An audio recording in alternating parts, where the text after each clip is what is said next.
نحمده ونصلي ونسلم على رسوله الكريم الأمين وعلى آله وصحبه وأزواجه أجمعين. أما بعد فأعوذ بالله من الشيطان الرجيم. بسم الله الرحمن الرحيم. هو الذي بعث في الأميين رسولا منهم يتلو عليهم آياته ويزكيهم ويعلمهم الكتاب والحكمة وإن كانوا من قبل لفي ضلال مبين. صدق اللہ العظیم. قال النبی صلی اللہ تعالی علیہ وسلم انما بعثت معلما. صدق رسولہ النبی الکریم الامین. ان اللہ وملائکتہ یصلون علی النبی یا ایہا الذین آمنوا صلوا علیہ وسلموا تسلیما. اللہم صل علی سیدنا ومولانا محمد عبدک وحبیبک ونبیک ورسولک النبی الأمی. الصلاۃ والسلام علیک یا رسول اللہ، الصلاۃ والسلام علیک یا نبی اللہ، الصلاۃ والسلام علیک یا سید المرسلین. محترم حاضرین، جب ہم قرآن حکیم کا مطالعہ کرتے ہیں تو اللہ کریم رؤوف الرحیم نے جا بجا حضور صلی اللہ علیہ وسلم کی عظمتوں کو مختلف انداز میں بیان فرمایا ہے. حضور صلی اللہ تعالی علیہ وسلم کی بعثت کو، تشریف آوری کو، جلوہ گری کو مختلف اسالیب کے ساتھ بیان فرمایا. مختلف پیرایوں میں اللہ پاک نے بیان فرمایا. ایک مقام پر اللہ کریم نے، جیسا کہ میں نے آپ کے سامنے یہ آیت مجیدہ تلاوت کی ہے، سورہ جمعہ کی آیت نمبر 2، اس میں بھی اللہ کریم نے اپنے محبوب کی بعثت کا ذکر کرتے ہوئے ان کے فرائض کو بھی بیان فرمایا کہ آپ کے فرائض نبوت کیا ہے، آپ کے فرائض میں کیا اہم باتیں شامل ہیں.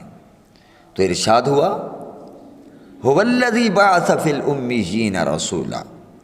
وہی اللہ ہے جس نے امی لوگوں، یعنی نہ پڑھنے نہ لکھنے والوں میں ایک عظیم الشان رسول کو بھیجا.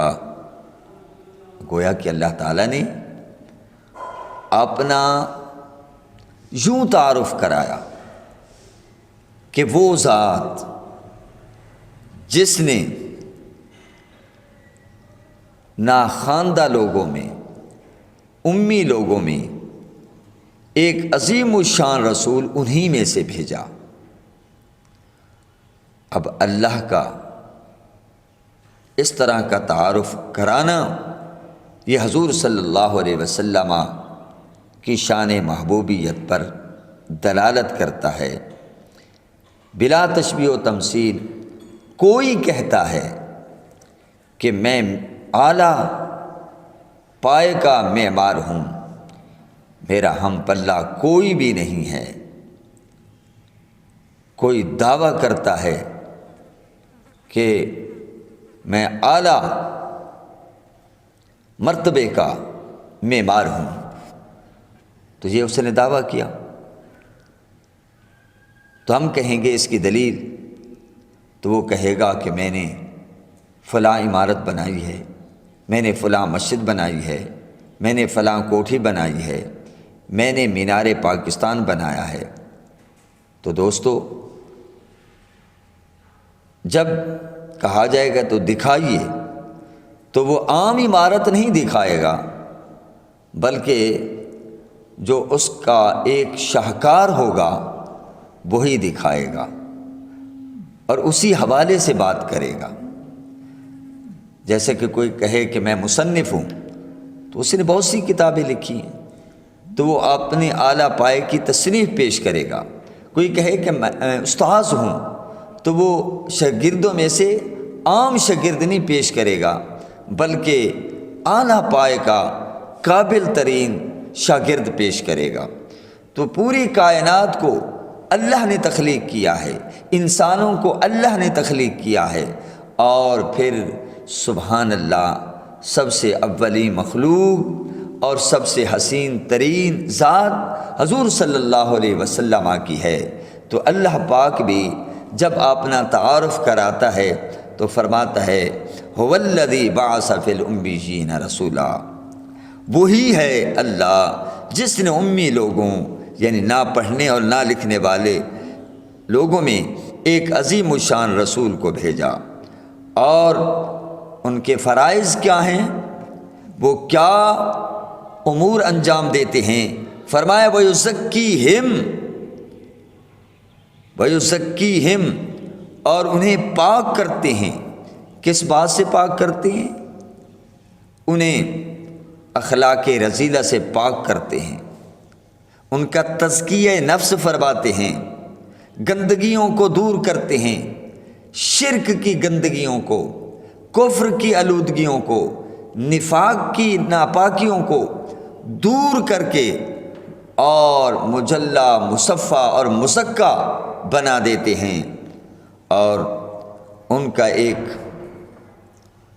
فریضہ یہ بھی ہے وَيُعَلِّمُهُمُ الْكِتَابَ، وہ انہیں کتاب سکھاتے ہیں اور حکمت سکھاتے ہیں۔ کتاب سے مراد قرآن حکیم اور حکمت سے مراد سنت۔ فرمایا انہیں کتاب کی تعلیم دیتے ہیں، الفاظ بھی سکھاتے ہیں، انہیں معانی بھی سکھاتے ہیں، انہیں مطالب بھی سکھاتے ہیں، اور چھپے ہوئے جو اس میں مسائل ہوتے ہیں وہ بھی بتاتے ہیں۔ اور وَإِن كَانُوا مِن قَبْلُ لَفِي ضَلَالٍ مُبِينٍ، فرمایا اور بے شک وہ لوگ ایمان لانے سے قبل ضرور کھلی گمراہی میں تھے، یعنی وہ کفر و شرک جہالت کی تاریکیوں میں سرگرداں تھے، نہ خود شناس تھے نہ خدا شناس تھے۔ گویا کہ حضور صلی اللہ علیہ وسلم سے پہلا جو دور تھا جسے دور جاہلیت کہا جاتا ہے، اسلام کے طلوع ہونے سے قبل کا جو دور تھا اس کی طرف اشارہ ہو رہا ہے۔ یہ بظاہر انسان تو تھے، لیکن حال کیا تھا، کتنا گرے ہوئے تھے کہ اپنے ہاتھوں سے بنائے ہوئے بتوں کے آگے جھکتے تھے۔ یہ پیشانی جو خالق حقیقی معبود حقیقی کے آگے جھکنی چاہیے تھی، وہ معبودان باطلہ کے آگے جھکا رہے ہیں، اور اس طرح وہ ذلیل ہو رہے ہیں، رسوا ہو رہے ہیں۔ عزت تو اسی میں ہے کہ یہ جبین نیاز اللہ کے آگے جھکے، اور اسی طرح معاشی طور پہ ناگفتہ حالات تھے، سیاسی طور پہ قابل ذکر حالات نہ تھے، اعتقادی طور پہ وہ بگڑے ہوئے ہیں، اخلاقی طور پر بھی وہ تباہ حال ہیں۔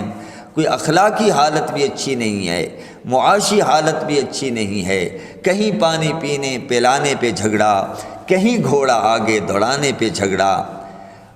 انسان تو تھے لیکن انسانیت نظر نہیں آ رہی تھی، الا یہ کہ چند جو نفوس تھے حضور صلی اللہ علیہ وسلم کے گھرانے کے لوگ، آباء و اجداد، جو سبحان اللہ اس وقت بھی انسانیت کے ماتھے کا جھومر تھے۔ تو محترم حاضرین، اللہ پاک نے فرمایا وہی ذات ہے جس نے امیین میں مبعوث فرمایا۔ اور جو اہل مکہ تھے ان کا حافظہ بڑا تیز تھا، وہ عام طور پہ وہ باتیں لکھتے نہیں تھے، ان کے مد مقابل اہل مدینہ وہ پڑھے لکھے تھے، وہ لکھتے بھی تھے، لکھنا جانتے بھی تھے، اور یہاں اہل مکہ میں بہت کم لوگ تھے جو لکھنا جانتے تھے۔ یہ تو نہیں کہ بالکل یعنی عمومی بات ہو رہی ہے۔ تو امی کس کو کہتے ہیں؟ یعنی ناخواندہ، بظاہر ان پڑھ کو۔ لیکن یاد رکھیے اللہ تعالی نے حضور صلی اللہ علیہ وسلم کی بھی ایک صفت النبی الامی بیان کی ہے قرآن حکیم میں، آپ کو امی کہا گیا۔ تو کیا خیال ہے کہ جو معنی ہم عام لوگوں کے لیے لیتے ہیں، ان پڑھ لوگوں کے لیے لیتے ہیں، ناخواندہ لوگوں کے لیے لیتے ہیں، بے علم لوگوں کے لیے لیتے ہیں، جو پڑھے لکھے نہ ہوں، ان پر اطلاق کرتے ہیں، تو کیا حضور صلی اللہ تعالی علیہ وسلم بھی اسی معنی میں امی ہیں؟ دوستو اگر یہی معنی جو ہم عمومی معنی لیتے ہیں حضور صلی اللہ تعالی علیہ وسلم کے لیے بھی مراد لیں گے تو یہ بہت بڑی بے ادبی ہوگی، یہ بہت بڑی گستاخی ہوگی۔ ارے جن پر قرآن نازل ہو، الرحمن علم القرآن، رحمان نے قرآن سکھایا، تو دوستو اور جس میں تبیان لکل شے، تفصیل لکل شے، وہ امی کیسے ہو سکتا ہے؟ تو بسا اوقات لفظ مشترک آ جاتا ہے لیکن نسبت کے بدلنے سے معنی میں تبدیلی آ جاتی ہے۔ جیسا کہ بہت سارے الفاظ ہیں، المومن اللہ کے اسماء حسنہ میں سے ہے، اور مومن اہل اسلام کی صفت بھی ہے۔ تو کیا خیال ہے اللہ اور عام مسلمان ایک ہی معنی میں ہو گئے؟ نہیں، نسبت کے بدلنے سے معنی میں تبدیلی آتی ہے۔ اللہ مومن ہے اس اعتبار سے کہ وہ ایمان دینے والا ہے، بندہ مومن ہے اس اعتبار سے کہ وہ ایمان رکھنے والا ہے۔ اور اللہ بھی شاکر ہے اور بندے بھی شاکر ہیں۔ بندے اس معنی میں شاکر ہیں کہ وہ اللہ کی نعمتوں پر شکر ادا کرتے ہیں، ان کی قدر دانی کرتے ہیں، اللہ نے جس طرح فرمایا اسی طرح اس کو استعمال کرتے ہیں۔ اور اللہ کی طرف جب شکر کی نسبت ہو تو معنی یہ ہوگا کہ اللہ کریم شکر پر جزا دینے والا ہے۔ جیسے اللہ کے نام میں سے ایک نام الشکور بھی ہے، تو اس کا معنی کیا ہے کہ عمل قلیل پر زیادہ جزا دینے والا، زیادہ برکتیں عطا فرمانے والا اور نعمتیں عطا فرمانے والا۔ جیسا کہ اللہ کا فرمان بھی ہے لئن شکرتم لازیدنکم، اگر تم میرے شکر گزار بندے بنو گے تو میں تمہیں اور زیادہ دوں گا، اور زیادہ دوں گا۔ بلکہ لازیدنکم لام بھی تاکید کا، نون بھی تاکید کا، اور دو تاکیدیں آ جائیں تو قسم کا فائدہ، یعنی قسم ہے ضرور ضرور میں تمہیں شکر پر اور زیادہ دوں گا۔ تو آئیے دوستو، اگر کوئی حضور کو امی کہے، جیسے کہ بہت سارے لوگوں نے اس کے ترجمہ میں ٹھوکر کھائی ہے، گمراہ ہوئے ہیں کہ دیکھو جی امی کا معنی یہ ہے، بھائی یہاں لغت نہیں چلے گی، اب دیکھنا پڑے گا کہ کس ہستی کے متعلق ہم یہ لفظ استعمال کر رہے ہیں۔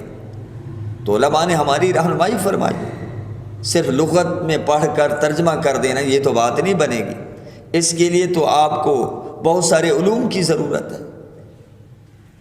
اور علماء کی طرف رجوع کرنا ہوگا، تفاسیر کی طرف رجوع کرنا ہوگا کہ علماء نے کیا معانی بیان کیے ہیں۔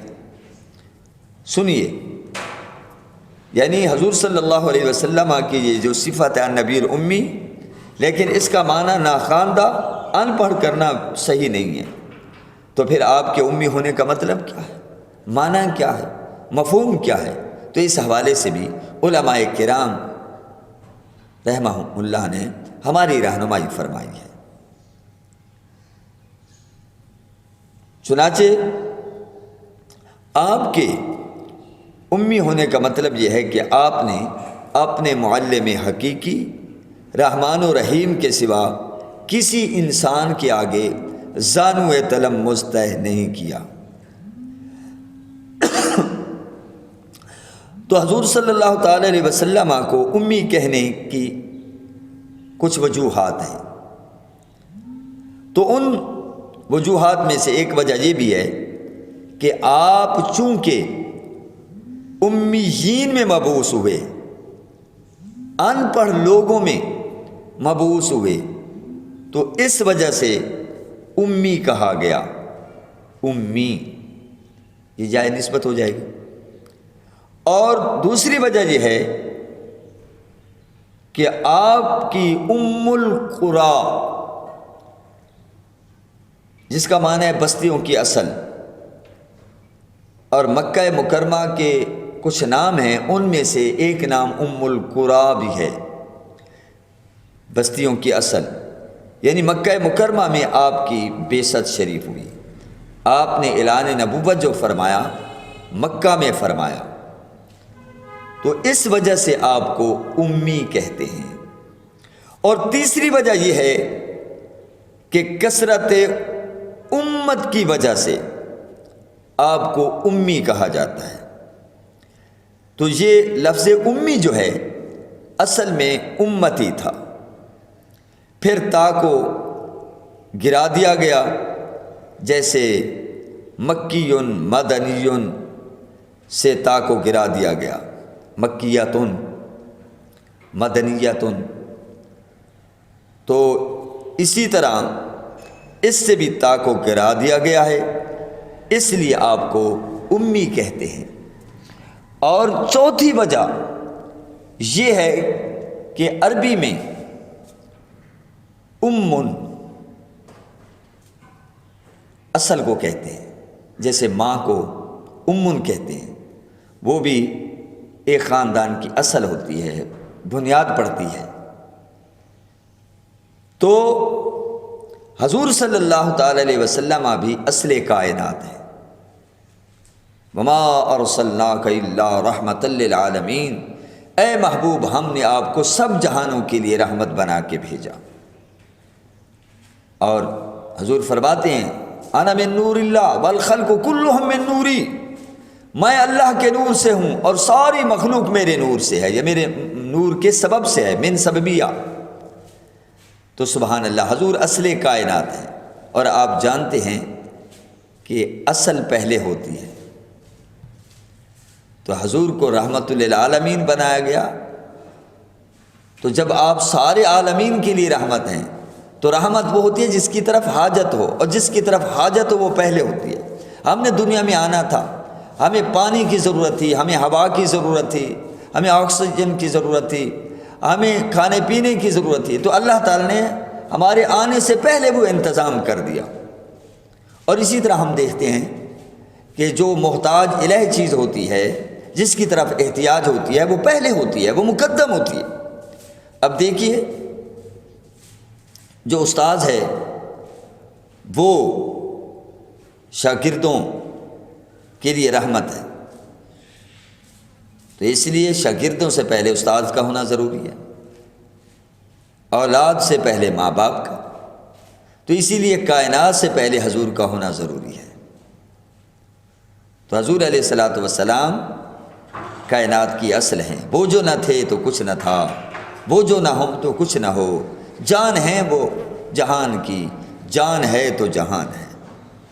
تو محترم حاضرین، لیجئے، حضور علیہ الصلوۃ والسلام کے فرائض نبوت میں سے ایک فریضہ یہ بھی ہے کہ یتلو علیہم آیات ہی، کہ حضور علیہ الصلوۃ والسلام ان پر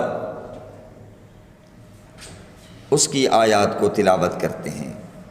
حضور نے سبحان اللہ وہاں کھڑے ہو کر قرآن سنایا جہاں کسی کو ہمت نہیں پڑتی تھی، پتھر برسائے گئے، کانٹے بچھائے گئے، گالیاں دی گئیں، لیکن آپ نے لوگوں تک قرآن سنایا، لوگوں کو قرآن سنایا، قرآن کا پیغام پہنچایا، بازاروں میں کھڑے ہو کر، چوکوں میں کھڑے ہو کر لوگوں کے مجمع عام میں کھڑے ہو کر اور بلکہ میلوں میں جا جا کر حضور علیہ الصلاۃ والسلام نے تبلیغ کی، دعوت دی اور قرآن سنایا۔ وَيُعَلِّمُهُمُ الْكِتَابَ وَالْحِكْمَةَ، سبحان اللہ۔ تو تلاوت کی، کتنے جو لوگ تھے حضور سے قرآن سنایا، دل سے کفر کی تاریکی دور ہو گئی اور اسلام کا اجالا پیدا ہو گیا۔ یہ قرآن کی برکات تھی۔ اور فرمایا وَيُزَكِّيهِمْ، ان کی ایک سبحان اللہ عادت یہ بھی ہے اور ان کا ایک فریضہ یہ بھی ہے، ان کی ایک خوبی یہ بھی ہے کہ وَيُزَكِّيهِمْ، وہ انہیں پاک کرتے ہیں، ان کا تزکیہ فرماتے ہیں، نگاہ ڈال کر قرآن سنا کر ان کا تزکیہ فرماتے ہیں۔ کتنے لوگ تھے جو کفر میں ڈوبے ہوئے تھے، حضور کی خدمت میں آئے، آپ نے ان کو قرآن سنایا، آپ نے کچھ کلمات سنائے تو دل سے وہ تاریکی دور ہو گئی، وہ گندگی دور ہو گئی اور ان کے سینے ایمان سے جگمگا اٹھے۔ اللہ اکبر۔ بہت سارے واقعات ہیں، بہت سارے جناب والا واقعات بیان کیے جا سکتے ہیں۔ حضرات محترم، میں عرض کرنا چاہوں گا کہ ایک شخص آتا ہے، عرض کرتا ہے حضور میرے اندر ایک بڑی عجیب بیماری ہے کہ میں بدکاری کا، زنا کا عادی ہوں، اس کے بغیر مجھے ایک لمحہ بھی چین نہیں آتا۔ اذن لی بالزنا، مجھے زنا کی اجازت دیجیے تاکہ میں اس کو آزادی کے ساتھ کر سکوں۔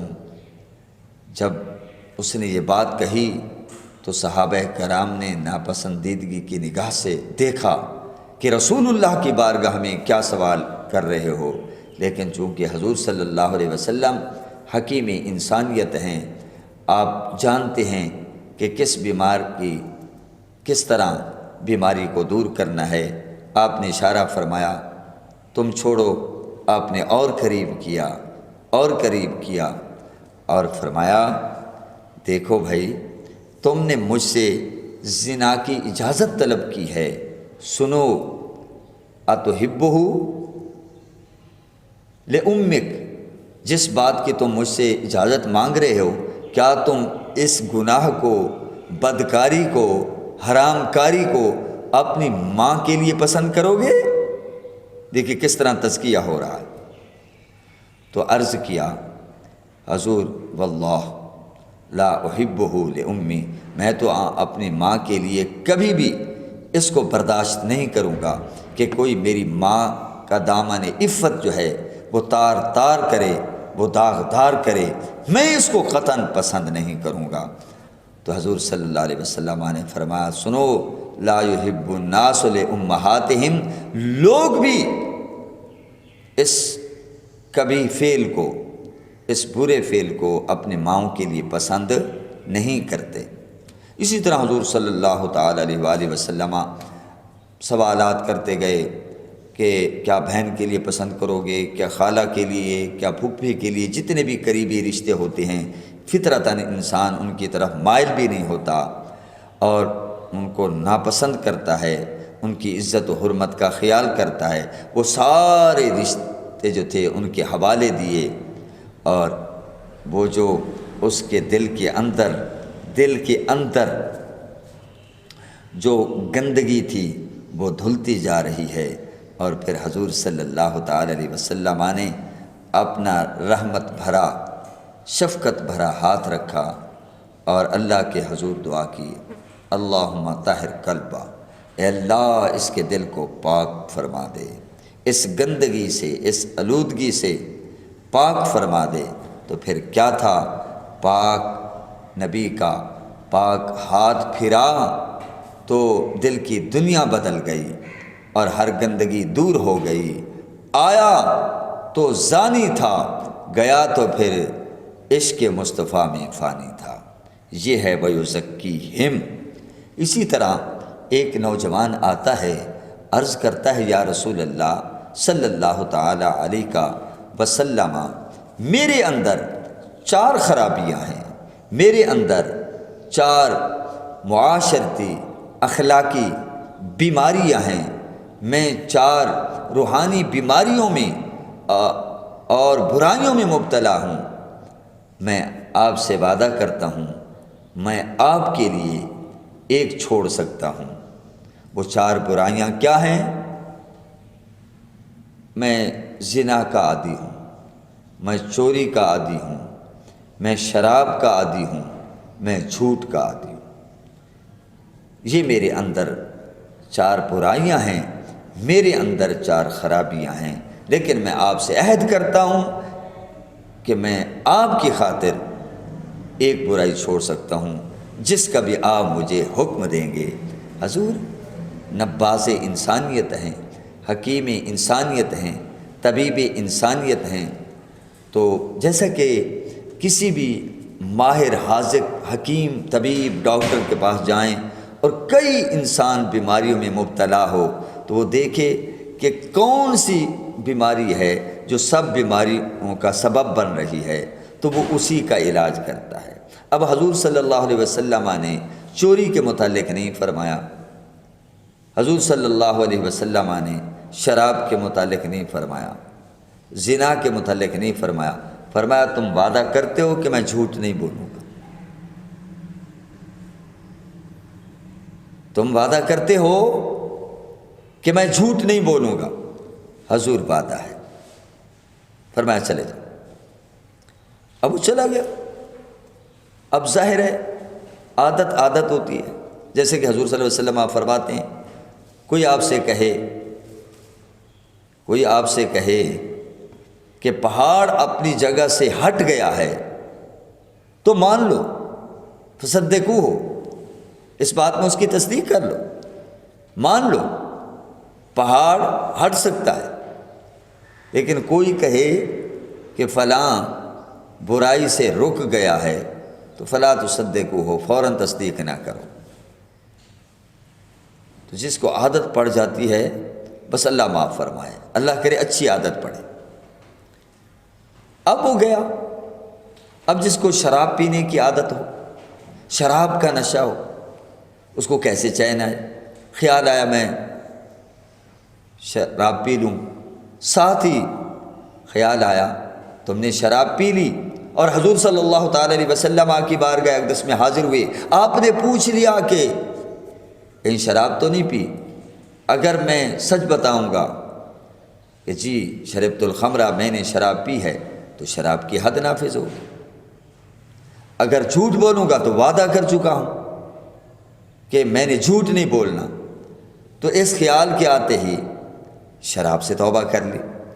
اسی طرح چوری کا خیال آیا تو ساتھ ہی خیال آیا کہ چوری کر لی، حضور نے پوچھ لیا کہ چوری تو نہیں کی؟